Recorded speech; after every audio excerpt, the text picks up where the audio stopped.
شروع اللہ کے نام سے جو بڑا مہربان نہایت رحم والا ہے۔ سچ مچ ہونے والی، وہ سچ مچ ہونے والی کیا ہے؟ اور تم کو کیا معلوم ہے کہ وہ سچ مچ ہونے والی کیا ہے؟ وہی کھڑکھڑانے والی جس کو سمود اور عاد دونوں نے جھٹلایا۔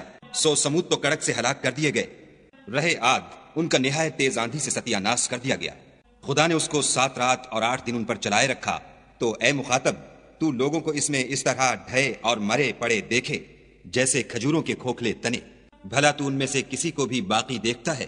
اور فرعون اور جو لوگ اس سے پہلے تھے اور وہ جو الٹی بستیوں میں رہتے تھے سب گناہ کے کام کرتے تھے۔ انہوں نے اپنے پروردگار کے پیغمبر کی نافرمانی کی تو خدا نے بھی ان کو بڑا سخت پکڑا۔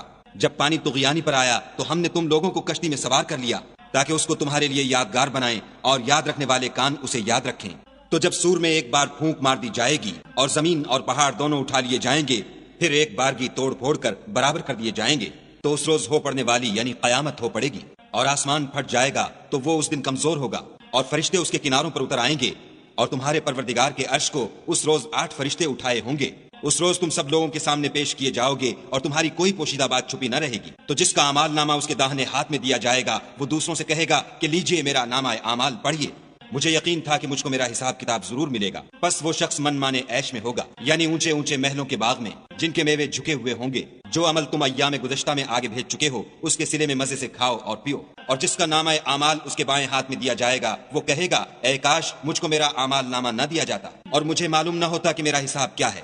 اے کاش موت ابد الآباد کے لیے میرا کام تمام کر چکی ہوتی، آج میرا مال میرے کچھ بھی کام نہ آیا، ہائے میری سلطنت خاک میں مل گئی۔ حکم ہوگا کہ اسے پکڑ لو اور طوق پہنا دو، پھر دوزخ کی آگ میں جھونک دو، پھر زنجیر سے جس کی ناپ 70 گز ہے جکڑ دو۔ یہ نہ تو خدائے جل شانہ پر ایمان لاتا تھا اور نہ فقیر کے کھانا کھلانے پر آمادہ کرتا تھا، سو آج اس کا بھی یہاں کوئی دوست دار نہیں، اور نہ پیپ کے سوا اس کے لیے کھانا ہے جس کو گناہ گاروں کے سوا کوئی نہیں کھائے گا۔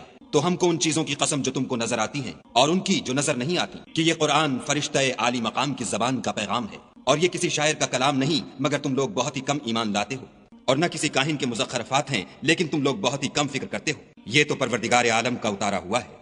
اگر یہ پیغمبر ہماری نسبت کوئی بات جھوٹ بنا لاتے تو ہم ان کا داہنا ہاتھ پکڑ لیتے، پھر ان کی رگے گردن کاٹ ڈالتے، پھر تم میں سے کوئی ہمیں اس سے روکنے والا نہ ہوتا۔